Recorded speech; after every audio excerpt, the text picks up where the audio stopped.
Welcome everyone. Today we are going to be talking about how to plan for an ambiguous work world.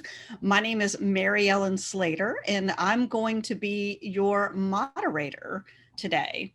And this is going to be, I think this is going to be a really fascinating topic for us to explore. I think for many of you say that this is one of your most pressing concerns. As organizations start to transition employees back to offices, leaders will need to plan for potential challenges that come with a highly distributed workforce. In fact, this is really, actually, can we invest in my next slide? I'm sorry. I guess, Mike, are we on our slide? Sorry. I'm so sorry, y'all. It's taken me a minute. All of a sudden, I had a little issue there moving slides. So anyway, according to a recent study by Slack, we've seen that 83% of knowledge workers do not want to return to 5 days a week in the office.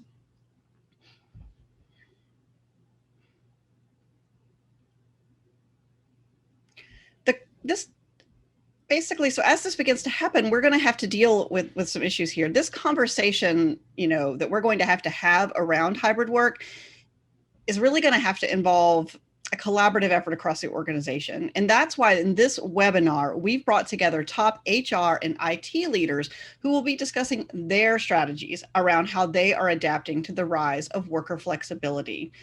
As you join us today, you're going to hear how companies are listening to their employees to drive a working environment that works for everyone, whether they're working fully remotely, part-time remote, fully in the office, or really any mix of those things depending on, the circumstances.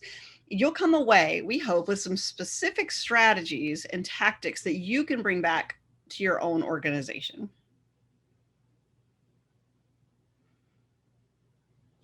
Our host today is SIFT, and SIFT is a modern people directory. It's meant to bring together the people in any organization. It exists because while people are at the core of our organizations, it can be incredibly challenging to understand and access the knowledge, skills, and experience in this kind of constantly evolving environment. SIFT's product provides a single, fast, and user-friendly platform for everyone in an organization to go find the right expert, understand their organizational structure, and get to know their colleagues.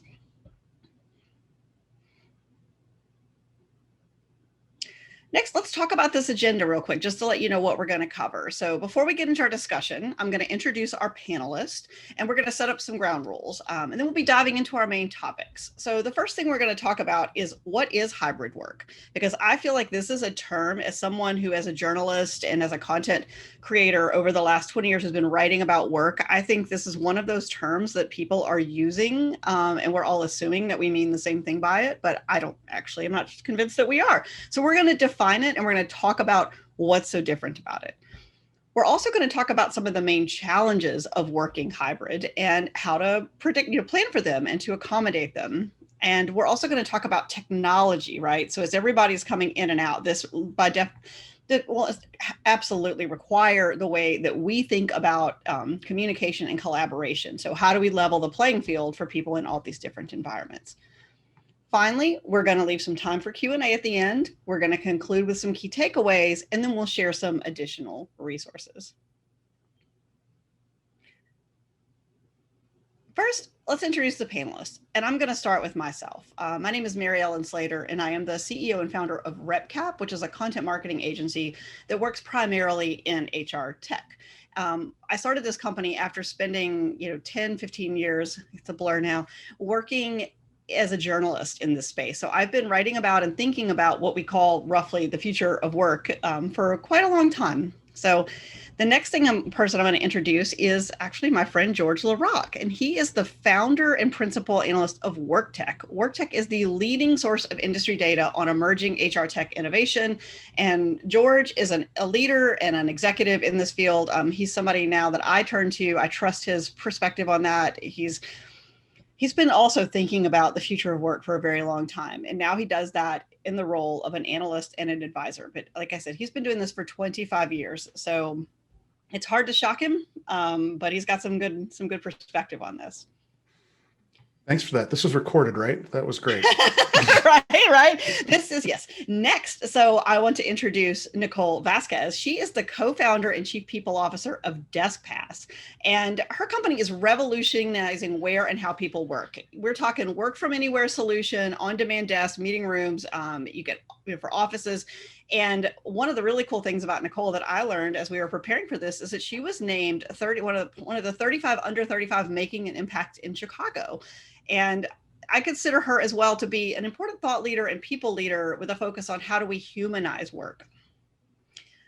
I also want to introduce Annie Lynn. She is the VP of People at Lever. Lever is a top talent acquisition suite that makes it easy for talent teams to reach their hiring goals. She leads the people function there, which, as you can imagine, is a little bit of a meta job, right? So she's really an expert. Her job includes everything from HR and D&I and internal comms and culture. And she's got more than a decade of leadership experience across business ops, people, talent. And her philosophy about working, in terms of like how we think about the future of work, is it's really important for us to think about caring for the business and caring for the people who drive it.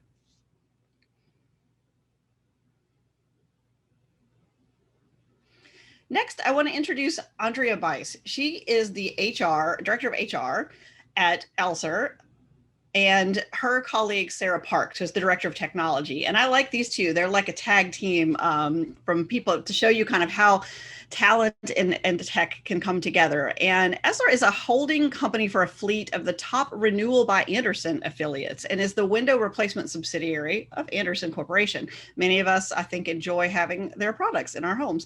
Sarah is a tech leader with a unique background in HR. She's got deep expertise in implementing these kinds of transformative technology programs. And then Andrea is a strategic HR business partner and trusted advisor to senior leaders. And she's got a stellar track record of also leading HR transformation, organizational change. And with that, I'm going to allow the speakers to tell you a little bit more about themselves. Is there anything else you would like to add about your background? And talk to me about why this topic is so important to you. And I'll start with you, George. Thanks for that. This is, it's a really exciting, is an understatement, time to be in HR and HR technology. And what we've seen is, through the pandemic, everything has been accelerated. And that's an overused term these days. I also think a lot of our weaknesses and opportunities have been highlighted, things we can do better. So I feel like this is really HR's moment to take the workforce to the next level, and I'm to the next place, I should say. And I'm excited about the future at this point. So that's why I'm excited to be here, and I think this is a great topic. So I'm thinking, George, what if we were to play our own version of bingo here? We hybrid work, accelerate. What are some of the other words we could throw on that, right? Because I mean, this really has become a buzzword, right? But I think we can do better for people than buzzwords. And that's what we're going to talk about today. So next, Annie, why don't you introduce yourself? Yeah, thanks. I was just going to say that I think the word unprecedented would also need to be on the bingo board for sure. Thanks so much for having me. I'm Annie. I'm the VP of People at Lever. It is very much a meta role at a company like ours that's focused on the talent space as well. And it's quite a privilege to be able to play that meta role. I completely agree with what George said. I think this is such I will say unprecedented moment, and it's in some ways a mandate to, I think, people leaders all over to step up and be able to lead and guide the company through so many changes, right? I think over the last year and a half, all of our employees have probably experienced more and bigger changes in the span of 12 months than they may have experienced for many years combined previously. And so it's a moment for, I think, HR leaders to really step up and play that critical role. And certainly at Lever, this is something we're thinking a lot about. We went from, before the pandemic, being a very office-centric culture to during the pandemic being a 100% remote culture to now entering this hybrid work world, right? Which isn't a return to how things were before. It's actually a completely new model for how we need to think about the way the company runs and how we all work with each other. So it's a really exciting time, and it's really a moment for us to figure out and design some things from scratch and learn a lot along the way. And I'm excited to do some of that with you all here as well today. Cool. And speaking of completely new models of how we work and where we work, Nicole, what would you add to that? Thanks. Gosh, I'm going to come out gate saying here that we've been doing hybrid work before hybrid work was a thing, and it's like that hipster joke, right? But my team and I have been doing hybrid work since 2017, so we're really excited about being able to share our experiences and the resources that we have to help other companies navigate, but also share a lot of the conversations that we've had. Personally, I work from home in the morning for an hour or two, and then I have to get out of my house because I know that I've recognized that I need that separation. I have teammates that have a great home setup, and then I have other teammates that are out of the house from the second they get up and are ready, and at a workspace all day long. So, the joke is that we've navigated it. Even as a team, we figured out what's best for us. And so what we're really excited about the journey ahead is that the human component and the flexibility where people get to choose and recognize what works best for themselves, for their personal schedule, for their own productivity, for their family care schedule. And I really love that we are honoring that and trusting that employees are going to make the best decisions for themselves to be the most productive version of themselves to contribute to their company. So yeah, really excited for what's ahead. And also a big joke again with our team is like, we've always thought co-working and this remote work lifestyle was mainstream. And then every time, a parent or a family member asks us, what do you do again? We remember that it wasn't mainstream. So it's nice to hear hybrid work and remote work and co-working in the news as often now. So our family also knows what we do for work now too. All right, Sarah, what about you? So I've had the luxury of being able to, kind of have a hybrid schedule for a long time. I've kind of worked in the HR tech space for a while. And, this was actually one of the first companies I worked at that most people came in every single day. And so that's been a huge change for the organization as we've gone, forward with the pandemic and all the things that have happened. I think it's been really good, though. It's changed a lot. And Andrea can speak to the people component, of course, but tech-wise, we were deploying a lot of stuff that we never deployed before and ramping people up, and they were able to quickly, figure things out and be more self-sufficient. And then what also helped too, I know that a lot of the teams weren't able to work during bad weather previously because they had desktop computers and things like that. So now we have a little bit more flexibility because we have offices in Colorado and, Massachusetts, Rhode Island, that kind of thing. So we're prepped and ready to go, for the rest of, whatever at this point. So. Oh, and Andrea, what would you add to that?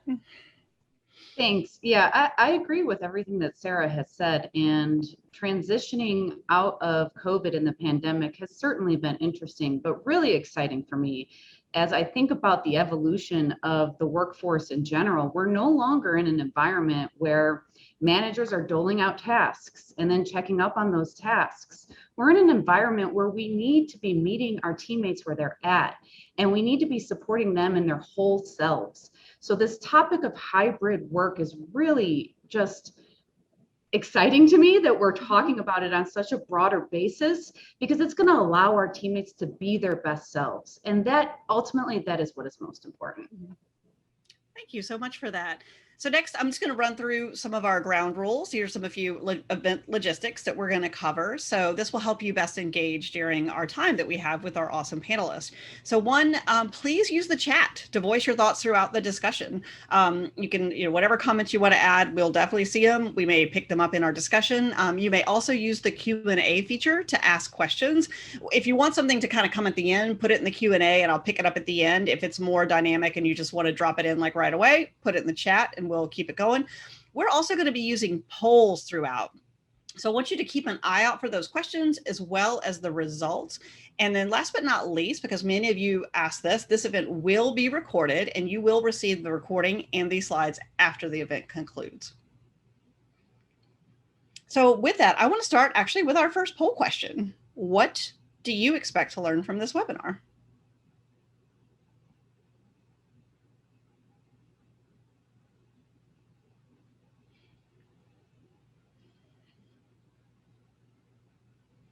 Give you just a moment to think about it. Obviously, there's lots of other things. And if what you're expecting to learn isn't in this list, please drop it in the chat. Like you can hit other, put it in the chat, and then we will, hopefully we can see if we can address your questions.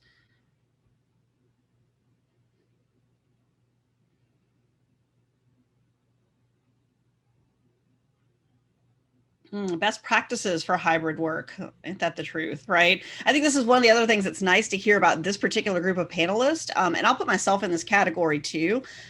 I've also been doing hybrid work all along, and I didn't know that that's what we called it. Every newspaper, every news organization that's ever existed has been a hybrid organization. And that's really all I've ever known, right? Is like coming in and out. And then my last real job before I started my company, which is a fully distributed team, at SmartBrief, we also had a hybrid workforce. Some people were on site, some people were off. I worked half time. Like I would come in the office for my meetings, but I do my editing in the morning. And so it's also kind of a shock for me sometimes to remember that this is not the normal way of working for people. Oh, I've also got training managers to lead in a hybrid environment. I think that falls a little bit under some of the communication stuff and performance management. I do think that's going to be really challenging for a lot of people. All right, can I see, let's see, take a look at these poll results, if we can share those. Oh, here we go. Number one, how other leaders in HR and IT are approaching hybrid work. So yes, I think you're definitely going to get that. Top challenges in communication and collaboration was the number 2 response. Again, I think this is going to be huge. I think this is something we're all going to be sorting out and learning over the next few years as we do this type of work. Remote onboarding and distributed work. And then we had a few others, which we picked those up. Oh, I've got somebody asking for specific considerations for hybrid call center management. And how do you offer a full function IT suite for hybrid workers at home and at work? Whoa. Sarah, you want to take that one? Oh man. Right now, or No, hold it. But that's intense, right? I mean, sometimes we think about just other office work, like how do you bring together like that kind of, you want to have a good, consistent customer experience for people and support your call center workers. Okay, I'll go back to news. All right, so let's jump on in here. First thing I want to talk about is what is hybrid work, right? Like how do we define hybrid work? So as we're talking about this, I first want to ask you, what is your organization's return to office strategy? You're going to see another poll here. I want to see what you guys are doing.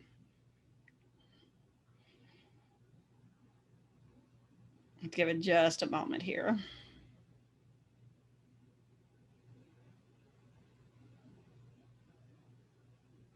All right, let me see the results.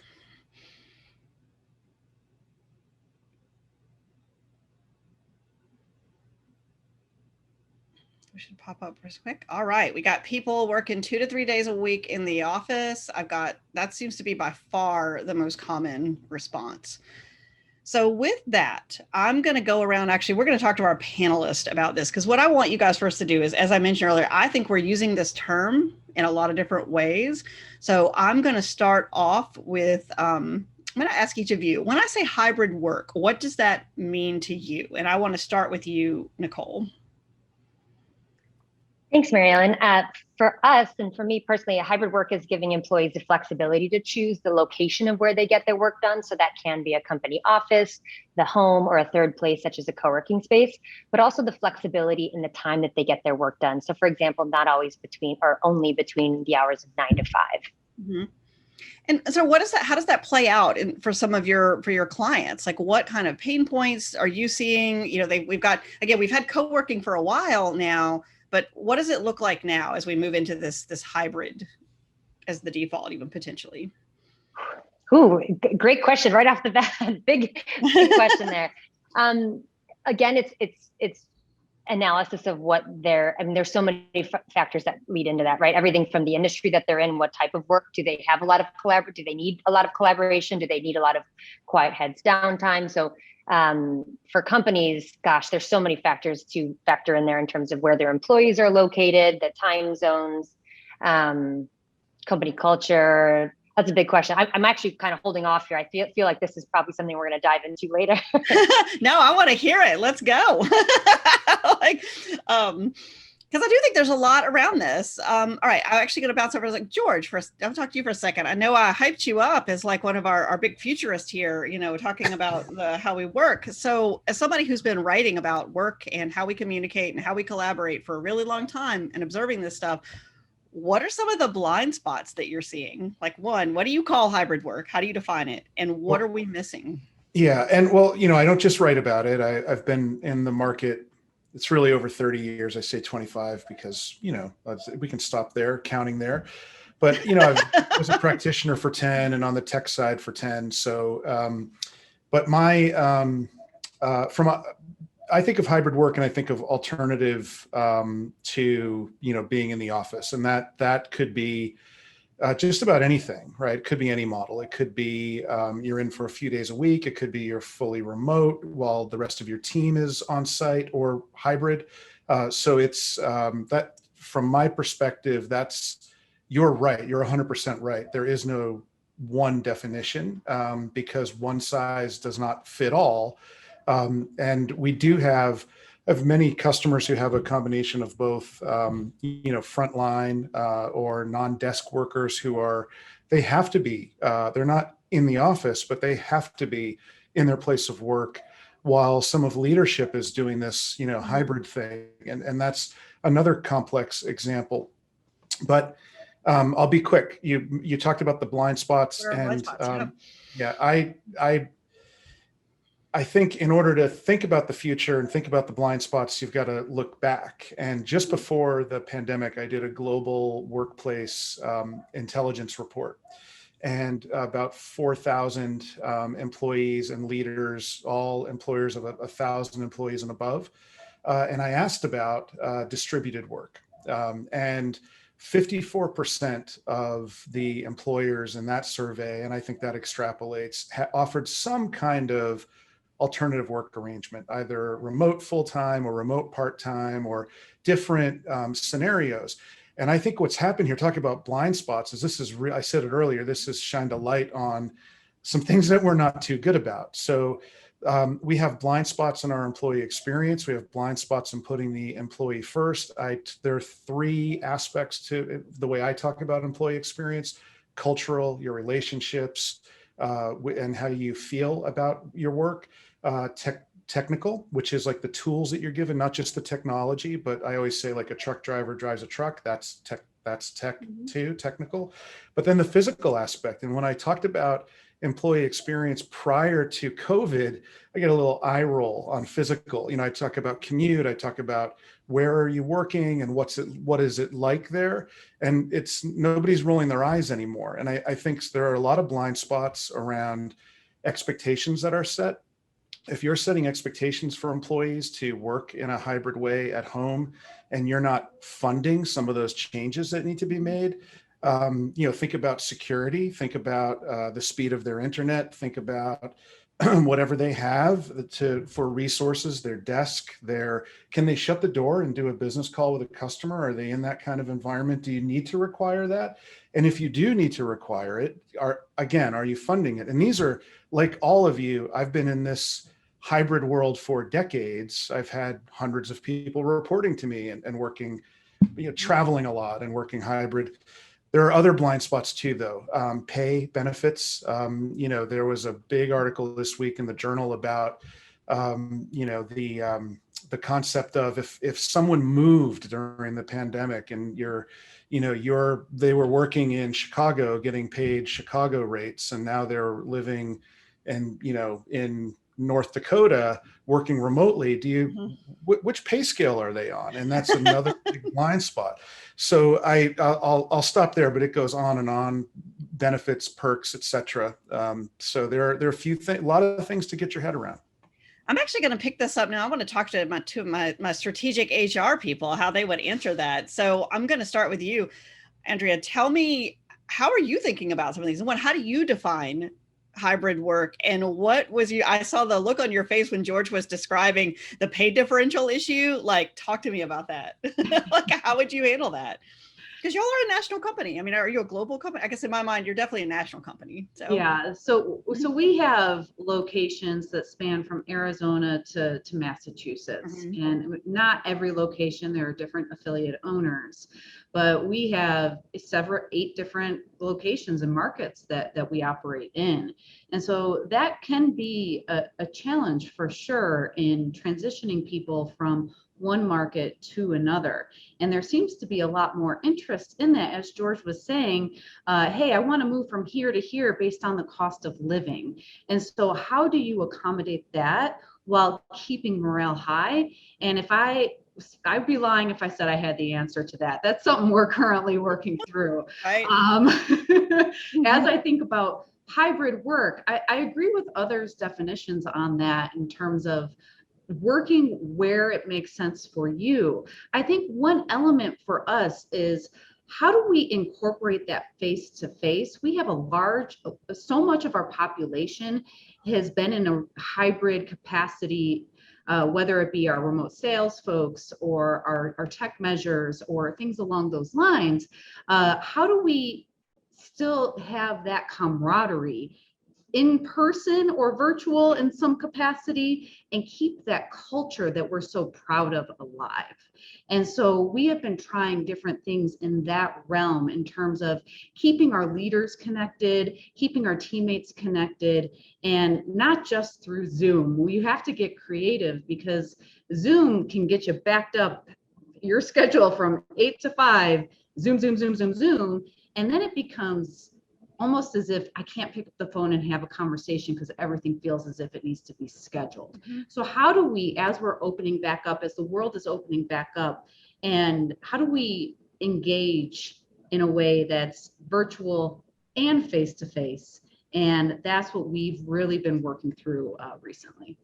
Right. I'm going to take a moment then and sort of pivot to you for a second, Sarah. Like, what does that look? How do you define hybrid work coming from your perspective?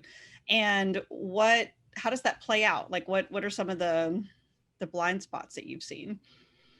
I probably haven't had the same experiences. My perspective is a little bit more on the tech side. Like, I've been completely worried on my own side about how we deploy. We're understaffed a little bit in the tech space here on our company. We do have a job posted, and if anybody's interested, You should post that link.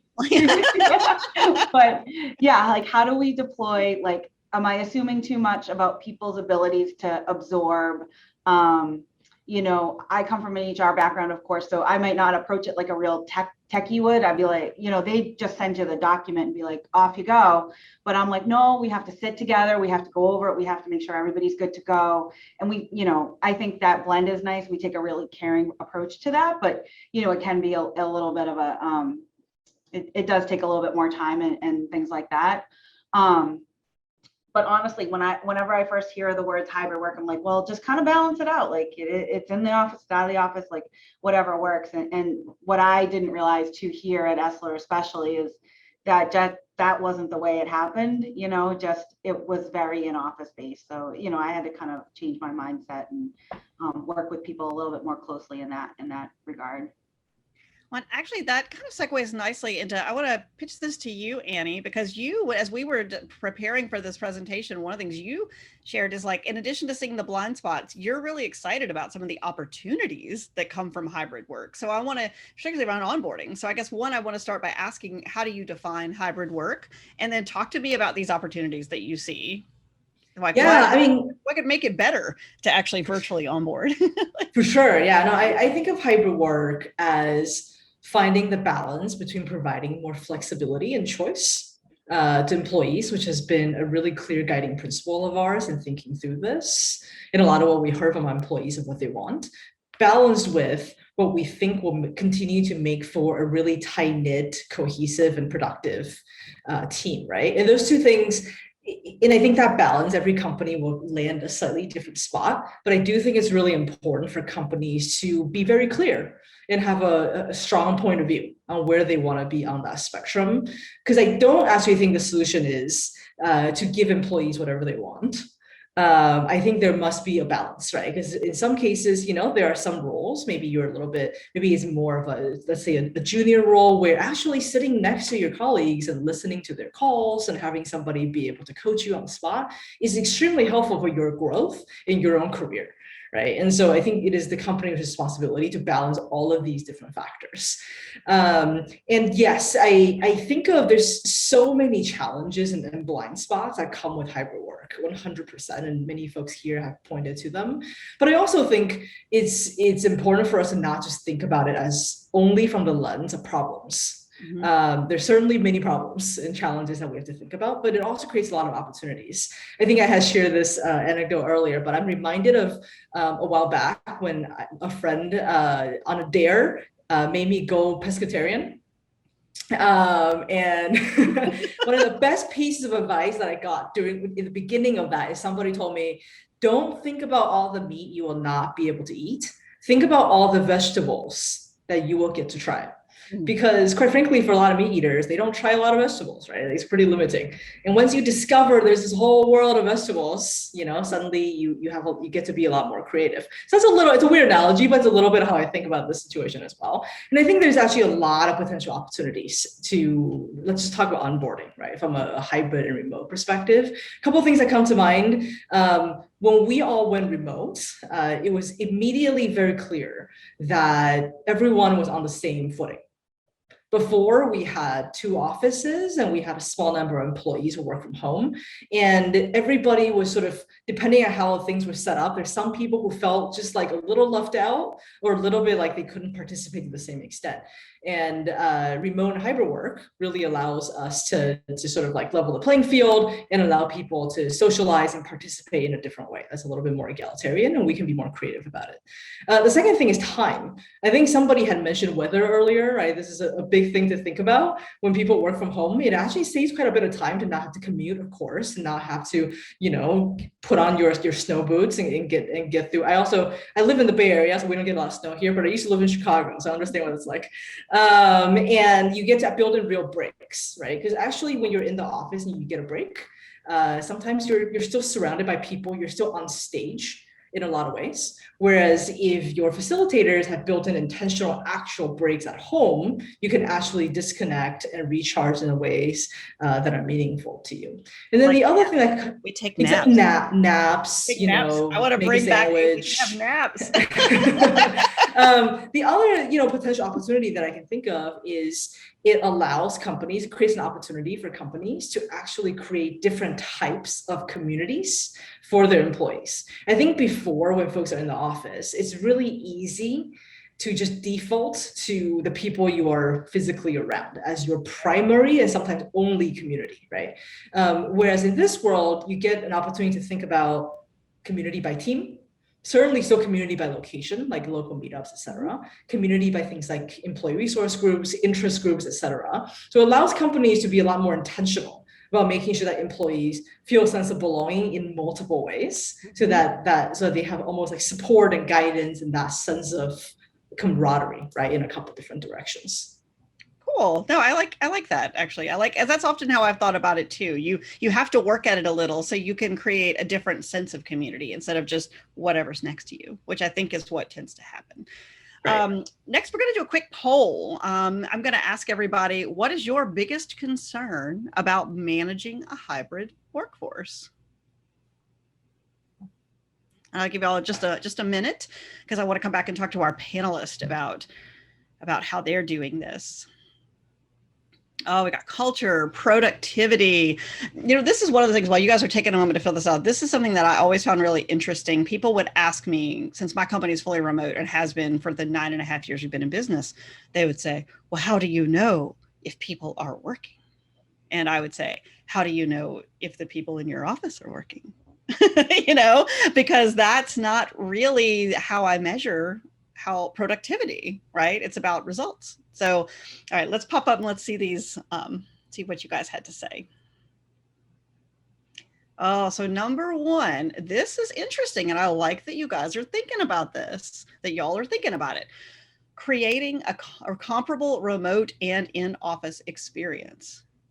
And I like that you're thinking like that is the thing that is on your mind. Also enabling collaboration and communication. This is good. I actually really, in the culture, people are thinking about culture. This is so much better, again, than asking, well, how will we know if people are working? Nobody seems to be asking that. I appreciate that. All right, so let's close out these results. And then I want to move over. Speaking of some of these challenges, I think we all, when we think about the workplace, that includes a lot of different people in a lot of different kinds of roles. And I think that Sarah and Andrea, you two are in a different kind of situation too. You've got frontline workers, you've got your sales reps, you've got all these different people. People's roles aren't the same. So you can't necessarily treat people exactly the same. Like that's not the answer. What are you doing? How do you enable your front line on this? How are you bridging this gap? And Andrea, you can go first. Yeah, so like I indicated, most of our workforce has had some kind of hybrid component to their role.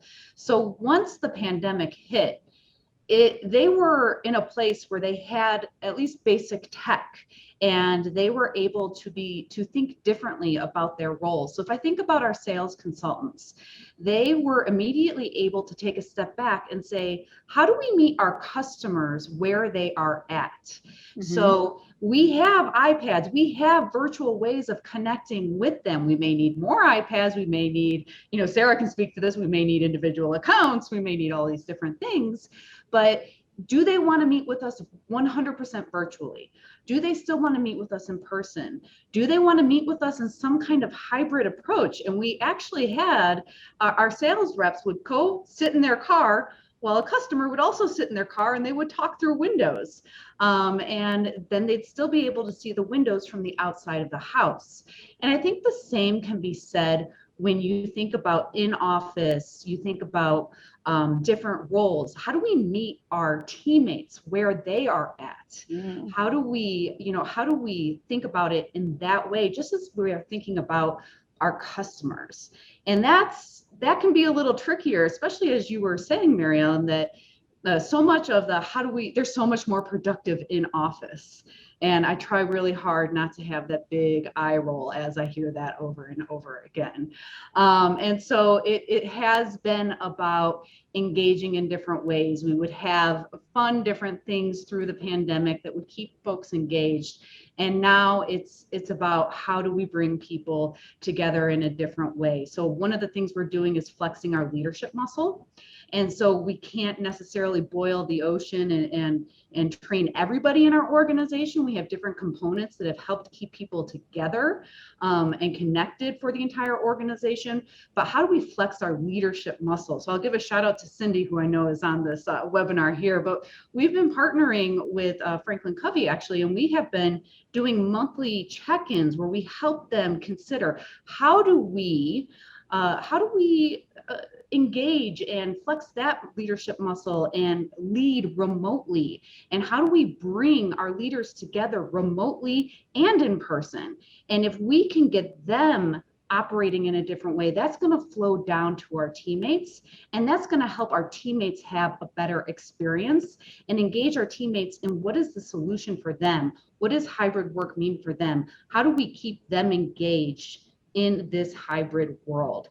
And so we've been lucky now that things have been opening up, that we've been able to have some more in-person type of events and dialogues, but it's always going to be remote from here on out. I mean, hybrid in some capacity. Mm-hmm. And so if somebody can't join in person, how do you ensure that they are just as engaged? I think I saw somebody say, how do you train in a remote environment?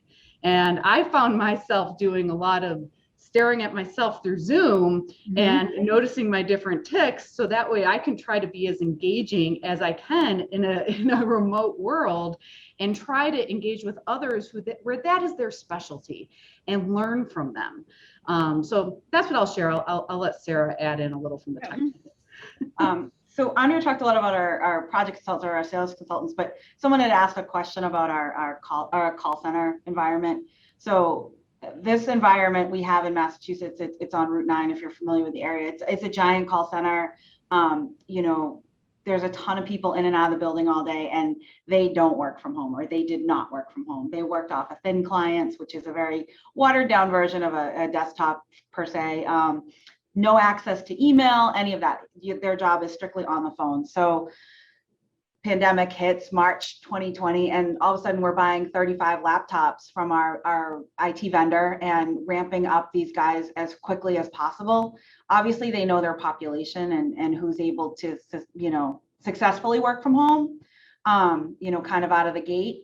And then, deploying Teams, Microsoft Teams, and giving, people that access as well, so they can check in with the coaches and, get the help and support that they need. But what I do really want to shout out to our vendor, Machado, they're out of Massachusetts, and they know our application stack intimately. They know how everything works, what components we're using, how it all fits together. So they were able to quickly deploy. But if we didn't have that relationship with them, we wouldn't be able to do it. But everything's virtual. We have, the soft phones on the computers, and, all of the tools just readily available. You just click on it, everything's on their desktop, and then they're ready to go.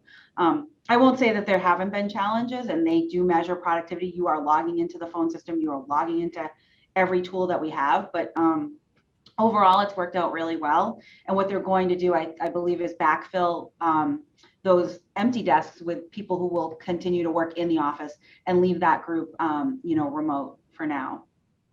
One thing I will add, SIFT has not asked us to say anything about this, but SIFT has been amazing for us in terms of creating that collaboration from Arizona to Massachusetts. I was actually sitting in my office the other day, and I heard a group of teammates down the hall say, "Oh my gosh, I didn't know so-and-so liked that. I saw it on their SIFT profile." And it has been a great way to connect people across all of our different markets. In those leadership sessions I was talking about, I had a leader come to me and say, "I realized how many leaders I don't know any longer. I've been looking them up in my SIFT profile and learning on their SIFT profile and learning a lot about them." So I think there are a lot of really great technology solutions, and we just have to find the right ones for your organization. So next, I want to go back up to you for a moment, Nicole, because I think we're talking about the tech part of this, but just because of sort of learning more about what you do, I've been thinking about our physical space. Like, people talked about, well, where are they dialing in from and what does that look like? And so talk to me about that. Like, how are we thinking about literally where we physically sit? Like, what are some things that you've observed from, your experiences in working and co-working that people should take into account when they're thinking about hybrid work and helping people be successful? Well, first and foremost, I think it's very important for companies to set their policy about what their beliefs are about the office and where people get their work done. Spotify is one of my favorites. Their work from anywhere policy is something I highly recommend everybody check out. They say that work is not something that you come to the office for, it's something that you do. And then they go into a few other points that explain, how remote work, by their beliefs in remote work, and that they don't necessarily have to be done in an office, how it can contribute to productivity by respecting the individual employee's decision of where they get their work done, as long as you said, Mary Ellen, the results are there. So I think the biggest thing is, if a company is choosing to retain their physical office, making sure that you set a policy around what that office is intended for and what it will be used for. Second, I think what's interesting too is the technology component. So we work with so many companies that are saying, look, we've crunched the numbers. Our company headquarters has been sitting empty for 12, 16 months. And now we're crunching the numbers and realizing that by downsizing, we can save X amount, or by completely getting rid of our office, we will save a ton. And so what they want to do is to give stipends to their employees to use workspaces for the ones that do want to get out of the house, and book workspaces either for themselves or to meet with teammates or to meet with clients. And the issue is, how do you do that? How do you actually provide access to that, especially when we have remote and distributed employees across the nation or around the globe? So for example, if you are a company of, let's say, less than 10 employees and everybody's in the same city, great, get a co-working space, an office within a co-working space, one and done. That's not for a lot of companies. A lot of companies have employees throughout the city, throughout the region, throughout the nation and globe.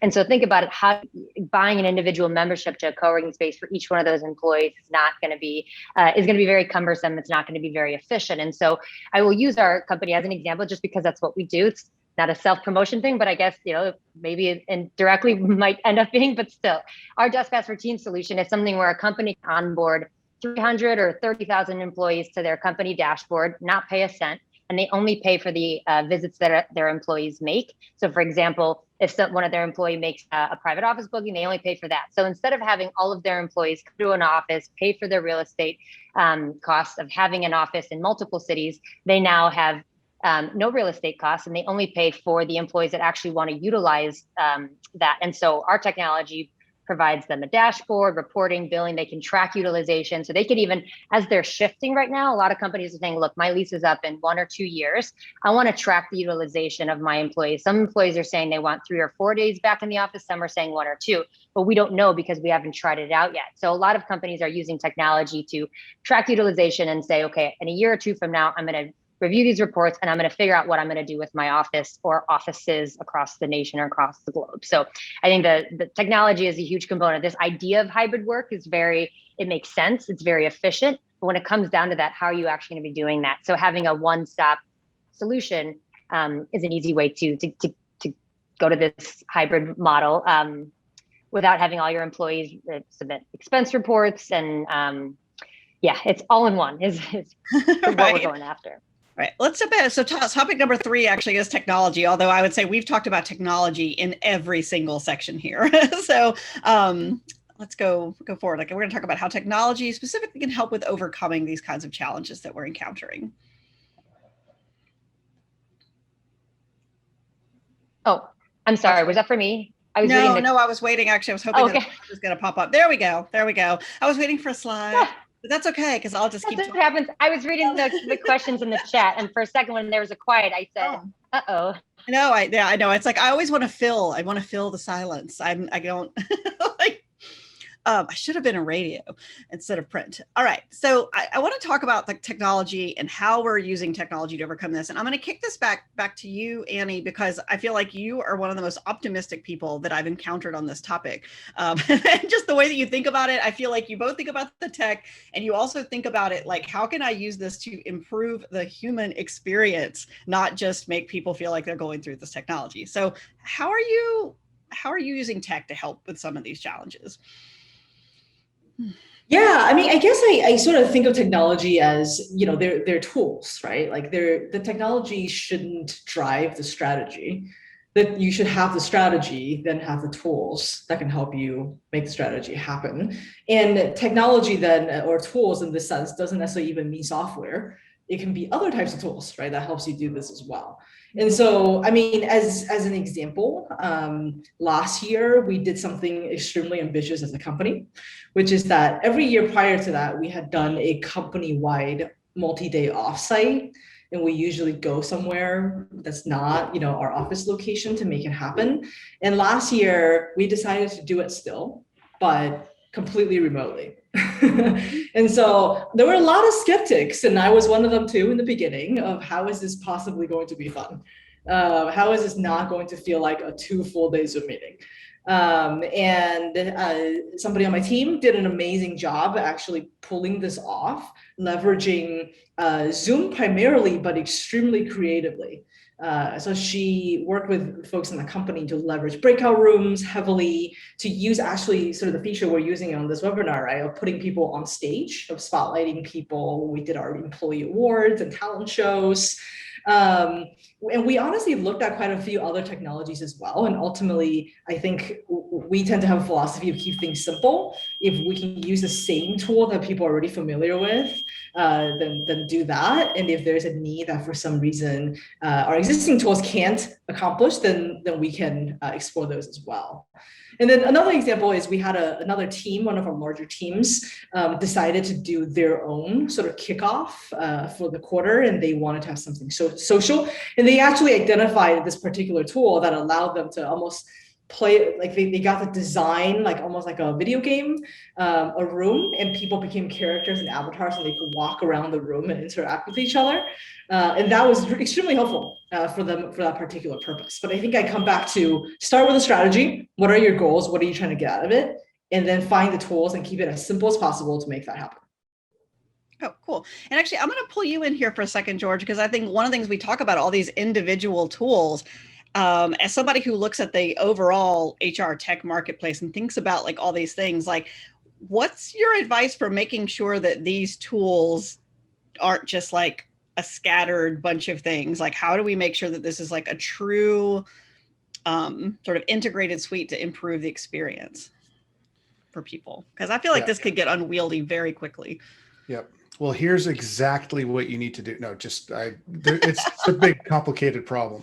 Right. So the first thing where we need to start is, to Annie's point, these are tools, and we're solving a business problem. So with these tools. So as much as I'm going to say you've got to put the employee at the center when you're selecting these tools, why do we need these tools? And I would start by looking at the platforms that I have in place, right? I'd be looking at the collaboration and communication platforms. Do you use Slack? Do you use Teams? Do you use, if you're in a technical environment, is it Jira or something?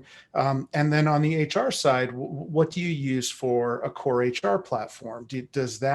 Many of the HR tools have communication and almost social feed-like capabilities built into them. So take stock of what you have, and then identify the gaps. And I would use that cultural, technical, and physical. That's the framework that I tell people they should be looking at for employee experience. Are we trying to solve a cultural problem, or do we need better tools for people to do more effective work or be more productive? Do we need to solve something about the physical aspect, the work-life balance, or something in those aspects? And then from there, again, I'm just going to say it again, we've got to put the tools in the employees' hands. I don't just mean the staff, but the leaders. There have been a bunch of questions in chat about learning and development. And there, depending on the size of your organization, you want to select tools that are going to give your leaders the information they need, the nudges they need when they need it. Not, backing out to go to an LMS to sit through a 30-minute, that course. Is a time and a place for that. Absolutely, for sure. But we need to be looking at tools, whether it's for employees or for leaders, that are going to be present in Slack or in Teams or in the core HR systems, where I can, and I might think about virtual assistants and other ways that I can provide a sort of always present opportunity for our teams to engage with, whether it's a knowledge base or communicating with other employees. So I threw a lot at you there, but I know we're short on time. So yeah, we got like 5 minutes, and I actually have like a lot of really good questions here. So we're gonna go like super fast, like with these. The first one of them, I'll give this to you, Andrea. Somebody asked, how do you keep morale up when some people are able to work remotely and some aren't? That's a great question. It's very, I would say, individualized. So each person, every teammate on your team is going to have different things that keep their morale up. And so it's so much about treating a person as a person and getting to know them and what makes them tick and what their pet peeves are and what they enjoy about their role, and then helping to, again, meet them where they are at. And I always say, if you care for somebody on your team as just a person, you want the best for them as an individual, then they are going to be one of the best employees that you have. And if for some reason they need to leave, or they are looking for another role, they have to leave you as well. And so I always say, focus on the individual on your team and getting to know them and creating a connection with them.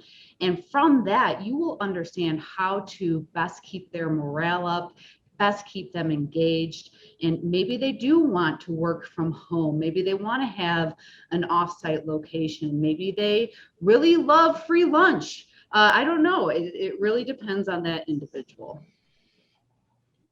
Right. Awesome. So another comment that came through, I had a couple of questions that were about the training and the virtual onboarding. We did talk about that, but one question came in about using Oculus. They said that they had actually gotten one of the Oculus headsets for Christmas, and they wanted to know if anybody was considering using that for virtual team meetings and training. Or is that too?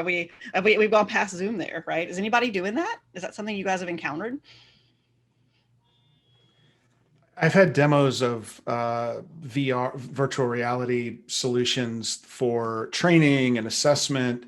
I saw a solution that is in development now that actually casts a hologram into a conference room. But the thing and but you've got to be like fully dressed, right? So that takes away the whole sweatpants at home thing. But you're at least sort of present in the room, I guess. So there's a lot coming at us right now, and I think VR will definitely be leveraged in a few different ways. What about the resistance for this? I'm actually going to go. We can talk. Maybe you can weigh in on this, Sarah. What would you do if tell somebody who, if they're an HR leadership and they're tech and they're encountering resistance and they're just saying, no, we got to come back to the office, and that's that. Sarah, what would you advise them to say or do? Well, I'm not really an HR practitioner, so I mean, know, I could do the best I could, but I want to do both. I feel like you've got the mind of like both of these sides of this. So how would you kind of get leadership on board? well, I guess, a lot of what I do end up doing is listening, right? Like it's just kind of figuring out why, right? Like in tech, you have to figure out why you want to do something or what's going on. So figuring out like why that person feels as strongly as they do. And then just trying to understand, what makes them tick, what they're trying to accomplish on their team or whatever their projects are, goals and things like that. And then maybe giving them suggestions on how to ease into that, phase of work. And, ultimately we do put a lot of, this on the leaders in our company. So they have to make the final decision, and you hope that you've made a difference, or you hope that you've made an impact with what you said. But at the end of the day, if they are steadfast in what they'd like to do, then they have to manage through that. And so if they do encounter challenges after the fact, then there are folks that can help them through that as well. If I can add to that, if that's okay, I don't actually think the goal is to talk them out of it. I think the goal Okay. is to partner with the leader to figure out the best path forward for the business. And for some businesses, probably none of the businesses that are present on the panel here, but for some businesses, going to office full-time might be exactly what they should do. Mm-hmm. And in some cases, being 100% remote and not even having offices at all might be exactly the thing to do. In other cases, hybrid is the way to go, right? And I think it's a business question. And it's about, I think, partnering with the leaders and considering the different factors, one of which absolutely should be employee retention, right, in this scenario, and weighing the different pros and cons to come to the best decision. Okay. Awesome. Well, we are at time, and I really do feel like we could probably talk about this for the entire rest of the afternoon. Because I think one of the questions that I also often see is like, how do we maintain our culture? Like that's always one of my favorites. And my response to that lately has been, how are you so sure that your culture is worth maintaining? But they often can't. That's a more complicated question, right? So what I first want to do, I want to thank each of you for taking the time to have this conversation with us today. Every one of you, I thought, brought in an interesting perspective about how we think about this from the technology standpoint, from the people standpoint. How do you bring together sort of that kind of, I want to use the word equitable, frankly, because it's not about having the same experience, whether you're on site or off site. It's about giving people the experience that they need. That's one of the things that I heard in your conversations. I also took away some things about the importance of using technology, to enhance that experience and build around your own strategies and your processes. Don't let the tech drive it, and then use the tech to build connections. And that in fact, it's not necessarily a negative thing. We act like it's all challenges, but one of the things that I loved, Annie, you were saying like, look, this is actually forcing us to think about these things in a really intentional, really smart way. And we can make a better experience for everybody if we address these issues like from that hybrid lens. And I really appreciated that. I love the way that you guys brought all those things together.